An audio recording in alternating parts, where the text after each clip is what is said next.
बिस्मिल्लाहिर्रहमानिर्रहीम।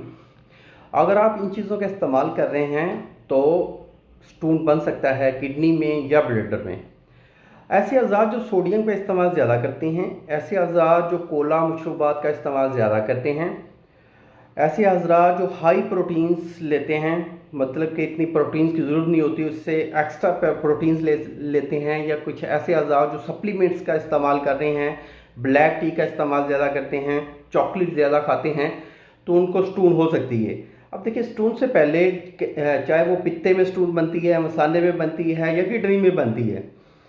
देखिए कि जब कब्ज़ होगी, यानी कि जो खाया पिया है वो कैलवस बन के स्टूल पास नहीं होगा, ठीक तरह से स्टूल पास नहीं होगा, कॉन्स्टिपेशन रहेगी, तो फिर वो स्टोन का सबब बनेगा। देखें कि बिलीरुबिन का जब बॉडी में स्टोर रहना, मतलब कि जिगर की जो गर्मी है, बिलीरुबिन है, बिलीरुबिन जब बॉडी में रह जाता है तो वो स्टोन का सबब बनता है। तो ऐसे अज़ात को चाहिए हाई प्रोटीन्स वाली चीज़ें या हाई कैलोरीज वाली चीज़ों का इज्तनाब करें और कोशिश करें कि कब्ज़ ना होने दें, क्योंकि बॉडी में जब कब्ज़ होगी तो ऑटोमेटिकली स्टोन्स बनेंगे। तो स्टोन अगर 8 mm से साइज़ कम है तो इंशाल्लाह वो विदाउट सर्जरी उसका ट्रीटमेंट हो सकता है। अल्लाह आपका हामी नासिर हो। शुक्रिया, जज़ाकल्लाह। अल्लाह हाफिज़।